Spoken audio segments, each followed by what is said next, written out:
자, 우리 인사하십시다. 은혜 받읍시다. 하나님께서 원하시는 교회는 어떤 모습일까요? 하나님께서 원하시는 교회의 모습은 기쁨과 평강이 충만한 교회입니다.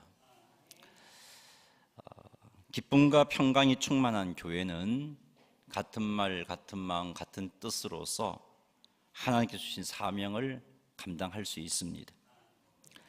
하나님께서 우리에게 주신 사명은 세상의 빛이요 소금이지요. 하나님께서 우리에게 주신 사명은 모든 민족을 제자 삼아 아버지와 아들과 성령의 이름으로 세례를 주어서 그들을 제자로 세우는 것입니다. 그런데 이 사명을 감당하려면 우리 의지만으로는 안 됩니다. 결심만으로 되지 않죠. 그래서 예수님께서 제자들에게 사명을 주시면서 그 사명을 맡기고 떠나가면서 그들에게 하신 말씀이 사도행전 1장 8절 말씀입니다. 한번 읽어볼까요? 오직 성령이 너희에게 임하시면 너희가 권능을 받고 예루살렘과 온 유대와 사마리아와 땅끝까지 이르러 내 증인이 되리라 하시니라. 아멘.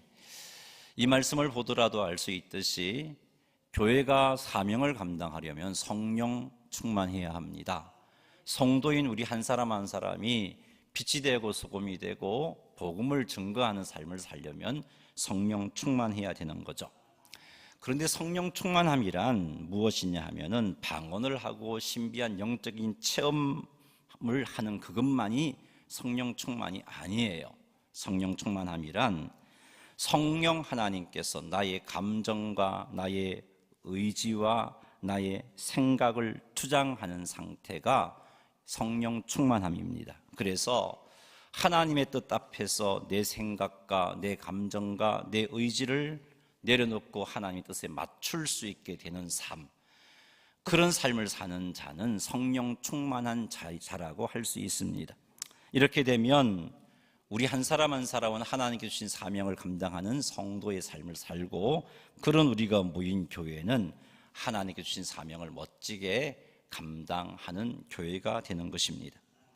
자, 주 안에서 기쁨과 평강을 누리는 것이 왜 중요하냐 하면은 이 성령 충만함을 유지하려면 우리 속에 주 안에서 기쁨과 평강이 차고 넘치는 역사가 일어나야 가능하기 때문입니다. 우리가 주님 안에서 기쁨을 누리지 못하고 우리가 주님 주신 평강을 누리지 못한다면 우리는 불평하게 되고 원망하게 됩니다. 두려움 앞에서 절망하게 됩니다. 이런 상태로는 성령 충만함을 유지할 수 없습니다. 그러므로 우리는 주 안에서 기쁨과 평강을 누려야 되죠. 우리 교회는 기쁨과 평강을 누려야 되고 우리 한 사람 한 사람도 주님 안에서 기쁨과 평강을 누려야 됩니다. 그래야 교회가 사명을 감당할 수 있고, 그래야 우리 개개인이 하나님께로부터 받은 사명을 제대로 감당할 수 있습니다. 그래서 오늘은 우리가 읽은 이 본문 말씀을 통해서 기쁨과 평강을 누리기 위해서 우리가 무엇을 해야 하는지, 무엇을 해야 할지를 한번 살펴보겠습니다. 그래서 우리 모두가 이 시간 이후에 주님 안에서 기뻐하고 주님 안에서 평강 누리는 모든 성도가 되고 그런 교회가 되기를 주의 이름으로 축원합니다. 빌립보서 4장 2절 말씀 읽어보겠습니다. 유오디아를 권하고 순두개를 권하노니 주 안에서 같은 마음을 품어라. 아멘. 바울은 유오디아와 순두개에게 주 안에서 같은 마음을 품어라 라고 권면하고 있습니다. 바울이 이들에게 이런 권면을 한 것은 이 두 사람 사이에 분쟁이 있었기 때문입니다. 이 두 사람이 무엇 때문에 분쟁하게 되었는지는 우리는 모릅니다. 바울이 언급하지 않고 있기 때문이죠. 그러나 분명한 것은 이 두 사람의 분쟁이 빌립보 교회의 화합을 깨고 있었다는 것입니다. 그래서 바울은 이 두 사람에게 주 안에서 같은 마음을 품으라 라고 권면하고 있습니다. 사랑하는 성도 여러분, 우리들은 하나님의 놀라운 은혜로 구원받은 자들입니다. 우리에게 뭔가 선한 구석이 있어서 구원받은 것이 아니라는 거죠.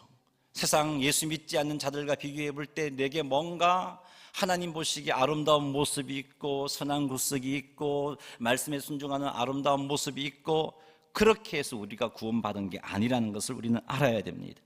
우리는요, 하나님의 놀라운 은혜가 아니고서는 결코 구원함을 받을 수 없었던 자들이잖아요. 그런 우리가 은혜를 힘입어서 구원받았잖아요. 하나님께서 우리를 있는 모습 그대로 받아주시고 우리에게 은혜를 베풀어 주셨기 때문에 우리가 예수님을 믿게 되었고 하나님을 아버지라고 부를 수 있게 된 것입니다. 하나님의 자녀가 되었지만 지금도 우린 여전히 부족한 존재입니다. 지금도 여전히 우리는 허물이 많은 자들입니다. 그래서 지체들에게 상처도 줍니다. 그래서 다른 지체들의 말과 행동을 내 생각과 기준으로 판단해서 오해를 하고 상처도 받기도 합니다. 유오디아와 순두계도 마찬가지였습니다. 이들은 빌립보 교회에서 복음을 위해서 바울과 함께 힘쓰던 자들이었습니다. 그만큼 빌립보 교회에서 이들은 여러 가지로 선한 영향을 끼친 자들입니다. 그럼에도 불구하고 이들은 여전히 부족한 자들이었죠. 그래서 무엇인지는 모르겠지만 서로에게 상처를 받았습니다. 서로에게서 서로가 상처를 주었고요, 서로가 상처를 받았어요. 그래서 서로 불편했습니다. 서로에 대한 불편함이 오해를 만들었고 마침내 다툼이 생기게 했던 것이죠. 그래서 바울은 이들을 권면하길 주 안에서 같은 마음을 품으라 라고 권면하고 있는 것입니다. 주 안에서라는 말은 주님을 믿는 믿음으로 혹은 주님이 보여주신 삶을 본받음으로 혹은 주님과의 친밀한 교제와 교통 안에 머물므로 라는 그런 의미가 됩니다. 여기서 주 안에서 같은 마음을 품으라는 말은 이 모든 것이 해당되기도 하지만 특별히 주님이 보여주신 삶을 본받음으로 같은 마음을 품어라 라는 그런 의미로 이해하는 것이 더 옳을 것 같습니다. 주님이 보여주신 삶이 어떤 것이겠습니까? 바울은 빌립보서 2장에서 주님께서 우리에게 보여주신 삶이 이런 거다라고 밝히고 있습니다. 2장 5절에서 8절 말씀 한번 읽어보겠습니다. 너희 안에 이 마음을 품어라. 곧 그리스도 예수의 마음이니 그는 근본 하나님의 본체시나 하나님과 동등됨을 취할 것으로 여기지 아니하시고 오히려 자기를 비워 종의 형체를 가지사 사람들과 같이 되셨고 사람의 모양으로 나타나사 자기를 낮추시고 죽기까지 복종하셨으니 곧 십자가에 죽으심이라. 아멘. 바울은 빌립보서 2장 5절 8절에서 예수님이 어떤 삶을 사셨는지를 소개했습니다. 이 말씀에 의하면요, 예수님은 하나님의 지극히 선하신 뜻을 성취하시기 위해서 자기를 비우시고 자기를 낮추시고 죽기까지 복종하는 삶을 살았다는 것입니다. 이런 예수님의 삶을 본받는다면, 이런 예수님의 마음을 유오디아와 순두계가 품는다면 유오디아와 순두계는 화해할 수 있는 것이죠.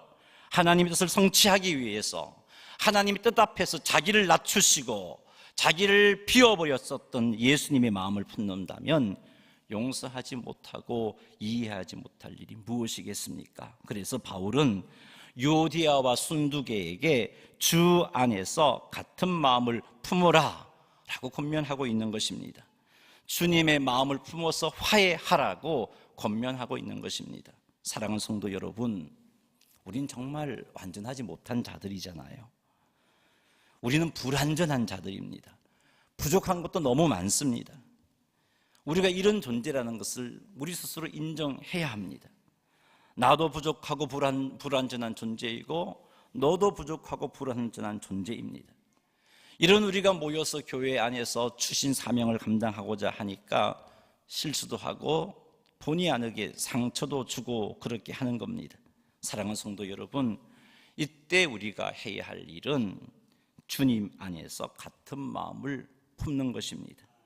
하나님의 뜻을 성취하기 위해서 자기를 비우신 예수님의 마음을 품어서 주 안에서 같은 마음 품기를 원하시는 주님 앞에서 그것에 순종하기 위해서 나를 비워버리는 그런 삶을 사는 것입니다. 예수님께서 나를 사랑하신 것처럼 있는 모습 그대로 나를 받아주시고 용납해 주시고 사랑해 주신 것처럼 서로 사랑하는 것입니다. 사랑의 주님이 날 사랑하시네.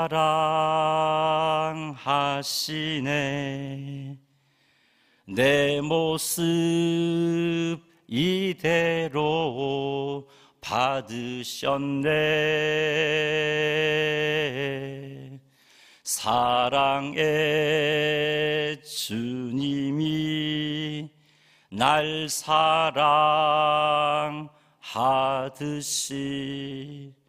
나도 너를 사랑하며 섬기리. 아멘.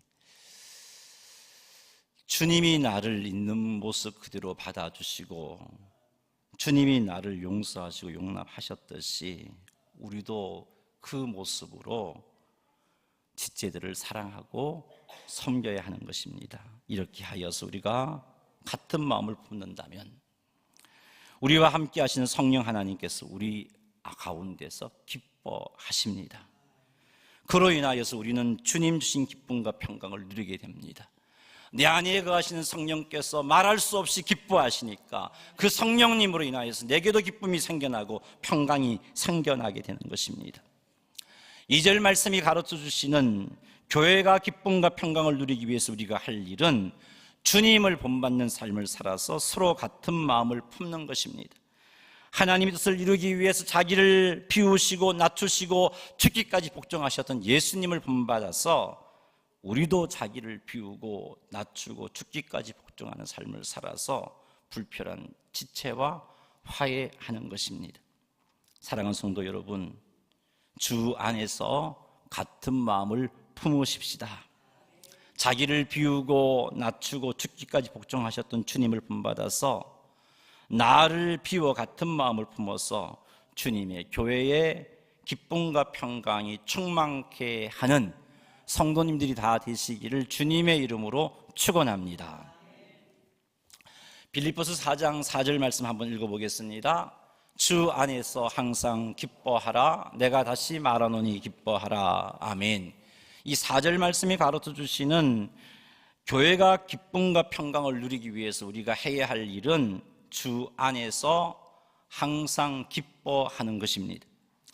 주 안에서 항상 기뻐한다는 것은 주님을 믿는 믿음으로 어떤 일에 대해서도 기뻐하는 것을 의미합니다.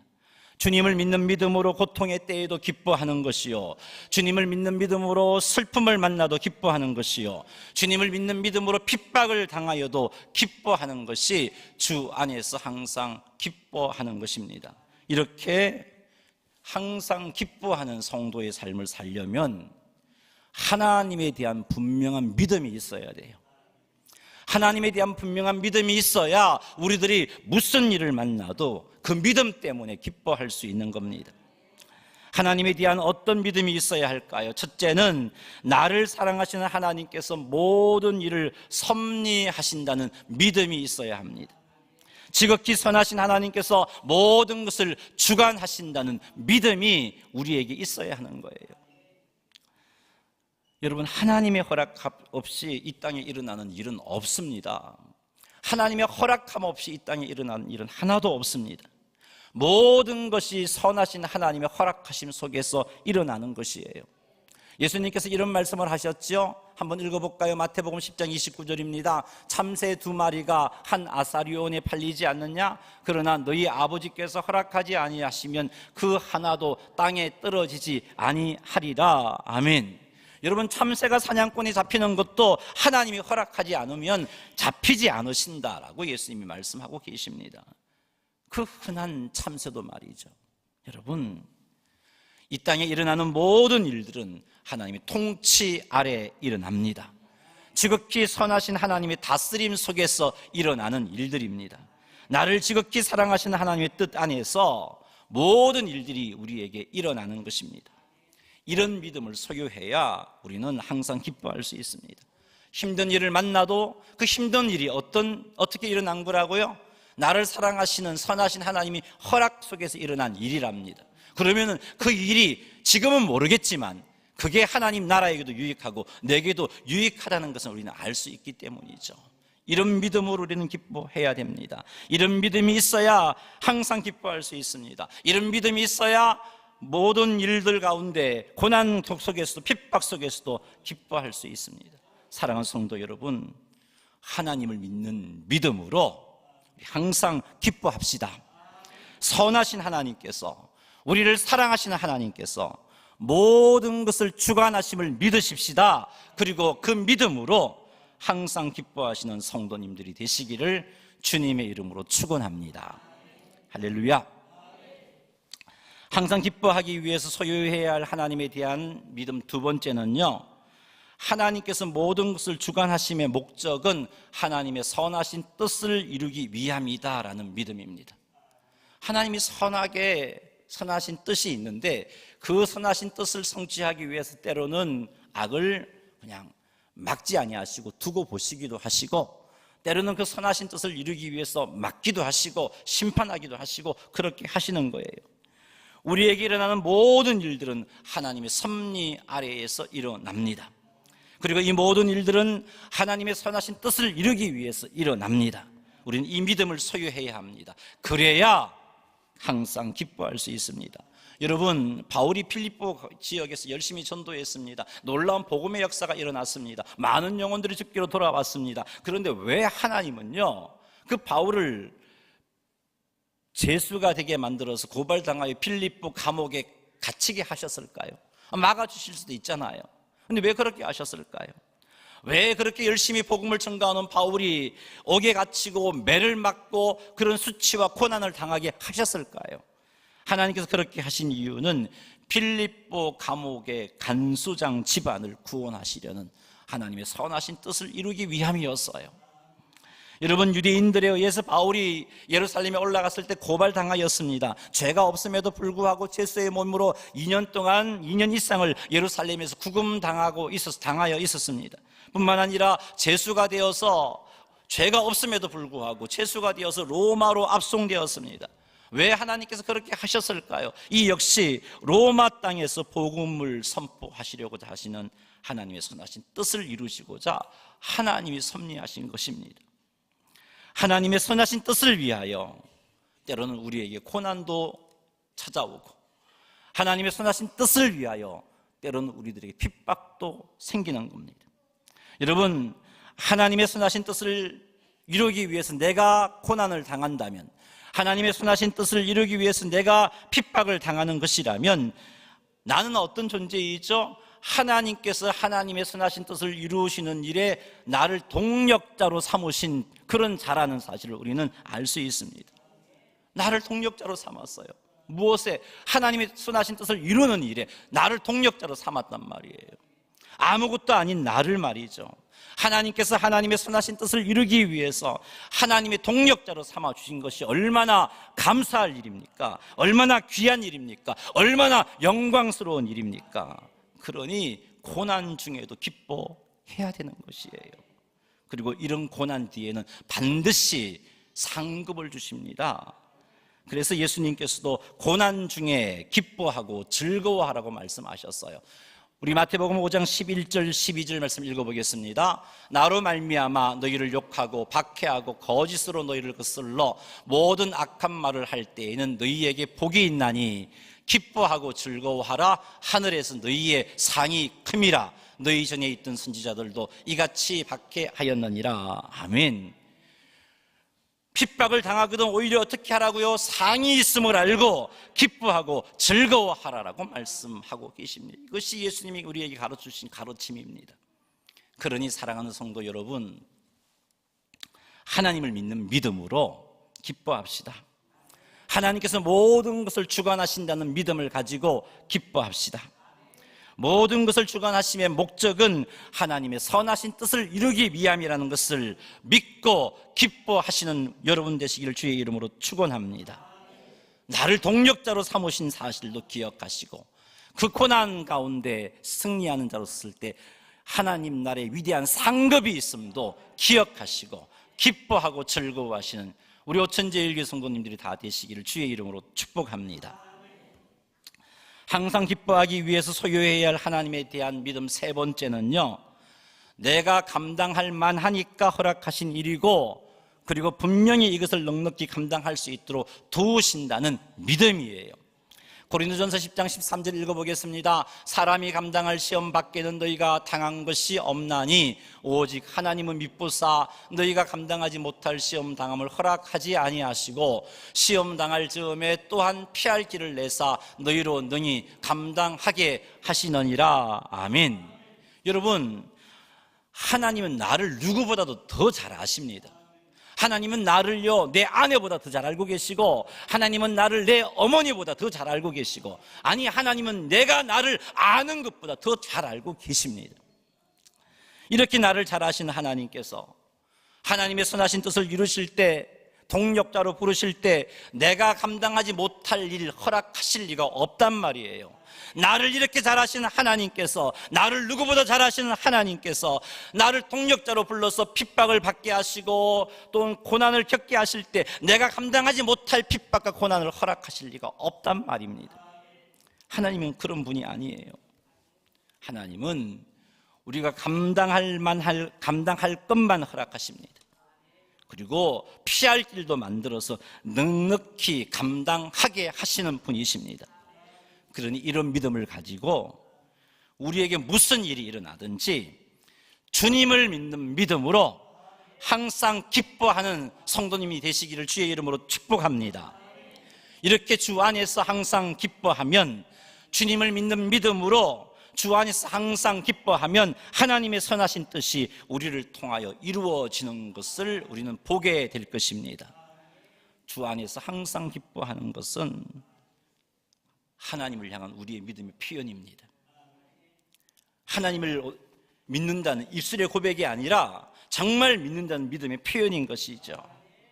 그래서 주 안에서 항상 기뻐하는 성도는요, 믿음의 뿌리가 더욱더 깊이 있게 내리는 거예요. 위대한 믿음을 소유한 하나님의 백성으로 세워지는 것입니다. 그러니 우리 모두 주 안에서 항상 기뻐합시다.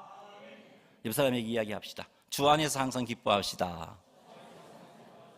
아멘. 이런 믿음으로 하나님이 기뻐하시는 성도님들이 다 되시기를 주의 이름으로 축복합니다.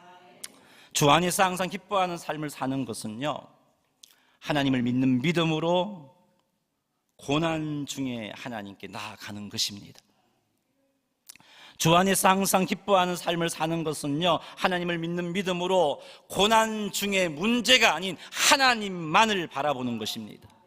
아프고 힘들지만 나와 함께 하시고 나를 보호해 주시고 내가 넉넉히 감당할 수 있는 힘을 공급해 주시는 하나님을 바라보는 것, 그것이 주 안에서 항상 기뻐하는 모습으로 하나님을 믿는 믿음을 가지는 겁니다.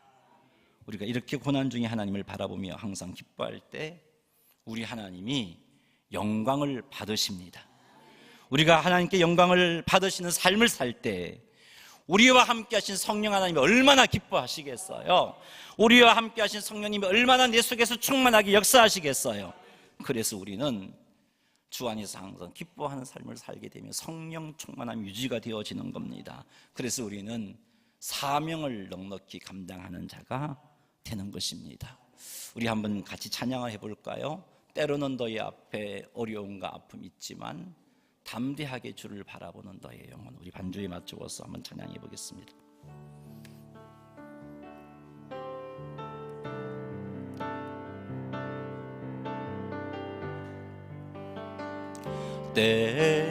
때로는 너의 앞에 어려움과 아픔 있지만 담대하게 주를 바라보는 너의 영혼, 너의 영혼 우리 볼 때 얼마나 아름다운 너의 영혼 통해 큰 영광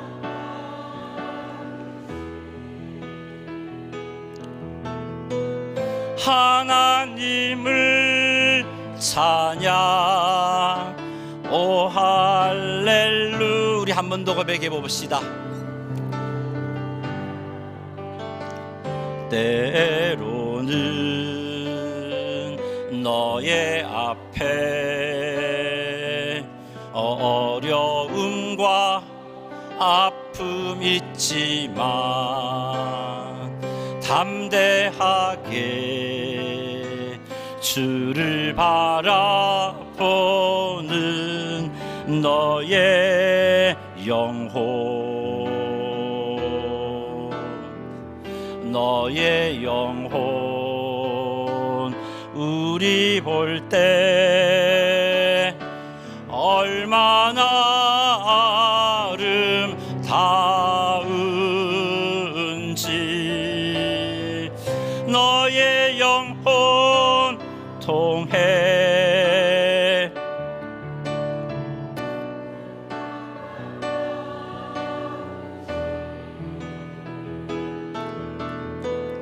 하나님을 찬양 오 할렐루야.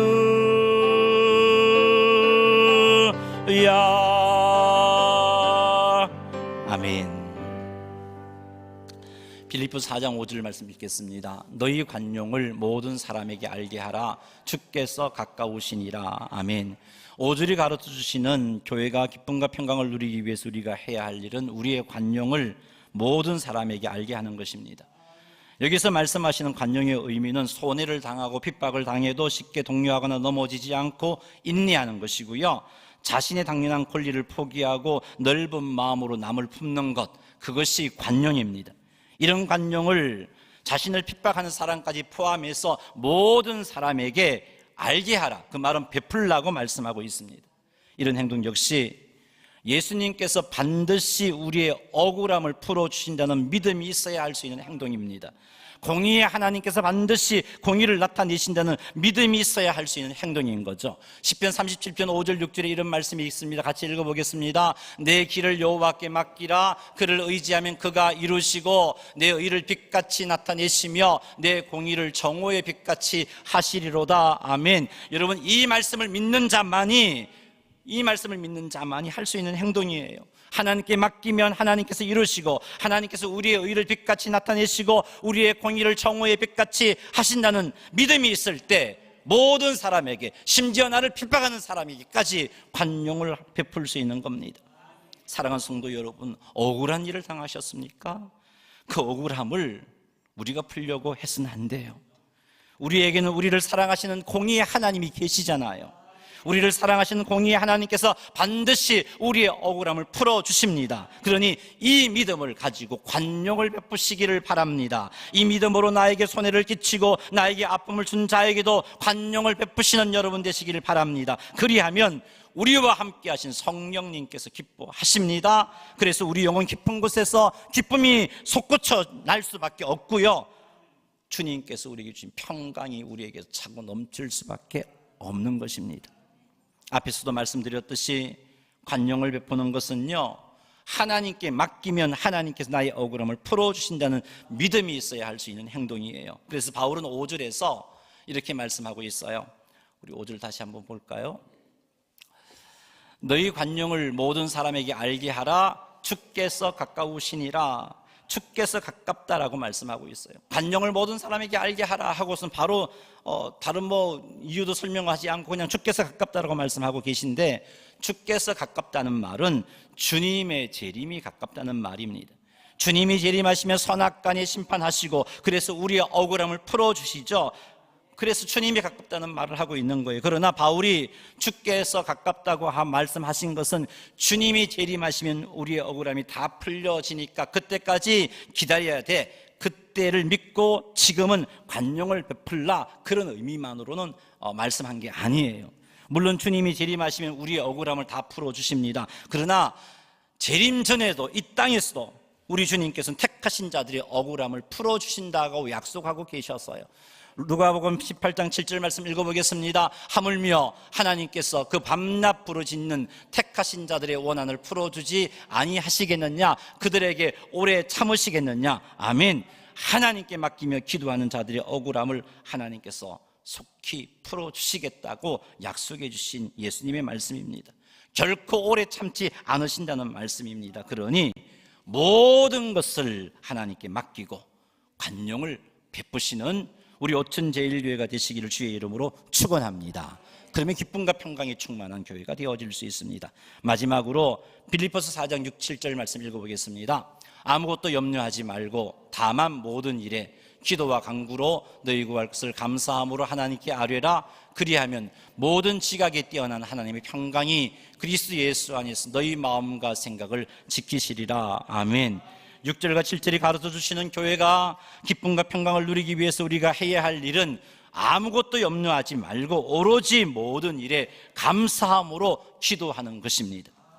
여러분, 염려는요, 우리에게 있는 기쁨도 빼앗아가 버리고 평강도 빼앗아가 버립니다.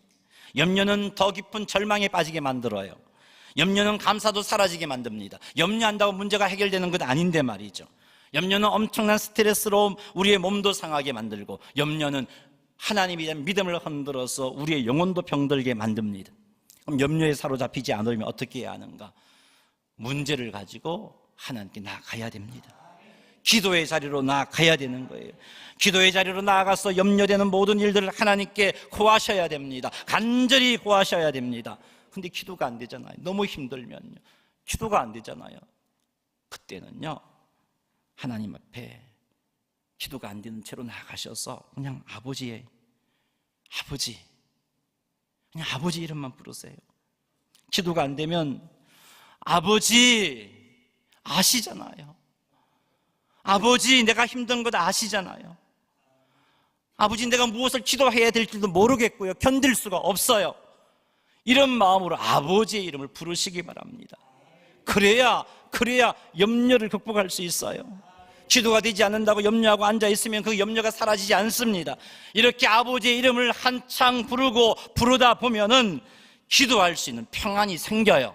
기도할 수 있는 힘이 생깁니다. 그때 구체적으로 구하시기 바랍니다. 그때 여러분의 염려를 구체적으로 아뢰시기 바랍니다. 하나님께서 반드시 응답해 주심을 믿는 믿음으로 구하시기 바랍니다.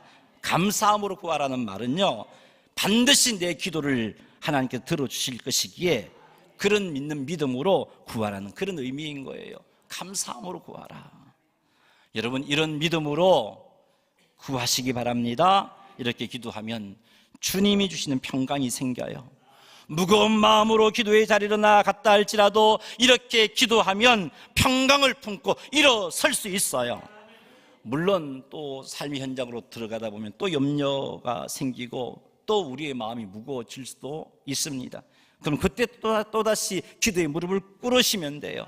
이렇게 하면 하나님의 평강이 우리의 마음과 우리의 생각을 지키신다라고 말씀하고 있습니다.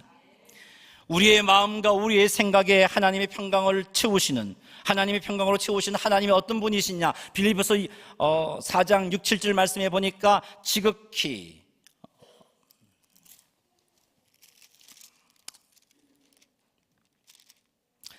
모든 지각에 뛰어난 하나님의 평강이라는 이 표현에서 하나님은 모든 지각에 뛰어난 분으로 소개해 주고 있습니다. 모든 지각에 뛰어나신 하나님, 모든 지각이 뛰어나신 하나님, 그분이 우리에게 평강을 주신다라고 말씀하고 있습니다. 모든 지각이 뛰어났다는 말씀은요, 세상 모든 사람들의 지성을 딸딸 모아서 생각하고 고민한다 할지라도 하나님하고는 비교되지 않는다는 말이에요. 심지어 선한 영적인 존재와 악한 영적인 존재가 모든 지성을 모아서 하나님을 대적한다 할지라도 하나님을 감당할 수 없는 그런 분이다라는 말입니다. 모든 지각이 뛰어난 하나님께서 사람들이 꾸미는 일로 인하여서 우리를 그 어려운 가운데 못 건져내시겠습니까? 사탄이 우리를 멸망시키려고 꾸미는 관계로부터 우리를 못 지켜주시겠어요? 모든 지각이 뛰어나신 그분께서 못 지키시겠습니까? 지키십니다. 그러니 모든 지각이 뛰어난 하나님께서 어떤 문제도 다 해결해 주심을 믿고 하나님께 감사함으로 아뢰십시오. 그리하면 주님이 주신 평강이 찾아옵니다. 염려하지 말고 감사함으로 기도하면 하나님의 평강이 우리의 마음과 우리의 생각을 지켜주십니다. 문제 속에서도 주님 주시는 평강과 기쁨이 충만한 성도가 되고 그런 교회가 되어집니다. 그러니 염려 대신 하나님을 믿고 감사함으로 기도하시는 성도님들이 되시기를 주의 이름으로 축복합니다. 말씀을 맺습니다. 하나님의 뜻을 성취하기 위해서 자기를 낮추시고 비우시고 죽기까지 복종하셨던 예수님을 본받아 우리도 우리를 비워서 서로 같은 마음을 품으십시다. 모든 것을 섭리하시고 섭리를 통해서 하나님의 선하신 뜻을 이루시고 우리들이 감당할 수 있는 문제만 허락해 주시고 뿐만 아니라 능히 감당할 수 있도록 도우시는 하나님을 믿고 항상 기뻐하시기 바랍니다. 하나님께서 우리의 억울함을 다 풀어주심을 믿고 모든 사람에게 관용을 베푸시고 모든 사람을 품으시는 여러분 되시기를 바랍니다. 엄청난 인생의 문제를 만났다 할지라도 염려하지 말고 염려 대신 우리를 사랑하시는 전능하신 하나님께 감사함으로 기도하시기 바랍니다. 그리하면 모든 지각에 뛰어난 하나님의 평강이 우리의 마음과 우리의 생각을 지켜주십니다. 이렇게 하여 우리 교회가 기쁨과 평강이 충만케 하시고 이렇게 하여 우리의 가정이 기쁨과 평강이 충만케 만드십시다. 그리하여 항상 성령 충만함을 유지해서 하나님께서 여러분에게 주신 사명, 하나님께서 우리 교회에게 주신 사명을 넉넉히 감당케 되기를 주님의 이름으로 축원합니다. 할렐루야.